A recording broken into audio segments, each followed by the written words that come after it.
Hello everyone, welcome to ElliottWave.com YouTube channel. My name is Henry.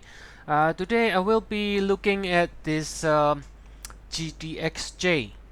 This is the Gold Miners Junior ETF. We can see right here it has finally broken above a 7-year basing pattern here, which is typically considered as a powerful break because the longer the base forms, the more powerful the move is going to be when it breaks. Now it does break higher now, so potentially there's a lot more to to gain on the upside here. Just a very simple measurement here. Let's say from the low measure to the neckline here. If you project it to the upside, that should give you a potential target towards around $90, right? Which is more than 30% from where we are.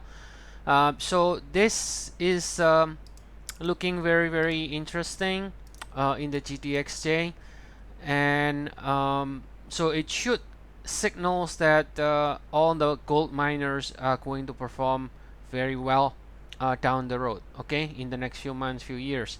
Now let's take a look at the count using Elliott Wave here on the monthly. So we sort of form a super cycle, grand super cycle low here in 2016. You can label this either with 2 or with P, right? If you want to be conservative, then label it as a with P. If you want to be very bullish, you label it as a with 2. And that means we are now, it could potentially start a grand super cycle with C or grand super cycle with 3 eventually in in a decade perhaps, or basically it's multiple years. It can continue to go up and break to new high, right? It can break to new high again, can break above this 2010 high, for example. But that's a very long term view, of course. Now a shorter cycle, or at least in a few months, we should be just focusing on this breakout here, which is important, and we should be looking for measured target around $90 on the upside. We are calling this as a 1-2-1-2 here. So an impulse, this is 1 and this is 2. This is the COVID-19 sell-off.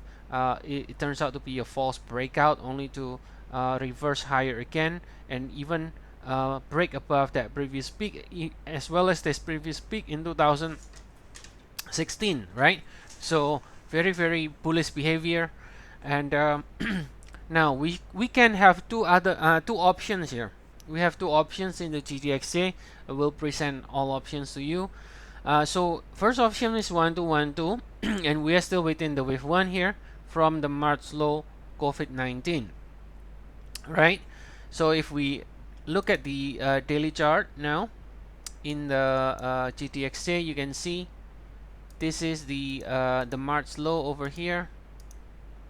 This is the March low over here, 19.7, and then the rally here again is still within this wave 1 as a 5 waves from the low. So we can have a few more high before we finish that wave 1, and then once we finish this wave 1, we can pull back to correct the entire rally from March low, and that pullback perhaps is going to retest this area around 52.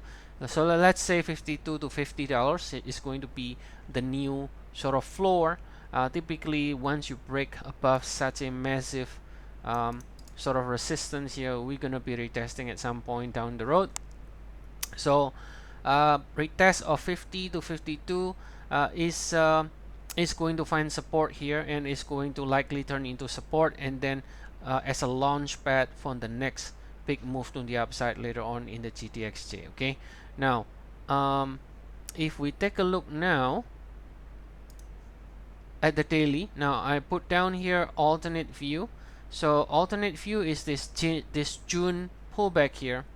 This June pullback could have been with 1 and with 2 instead of still. So in other words, we could have ended the cycle from March low here, and then the pullback is completed here as a shallow pullback.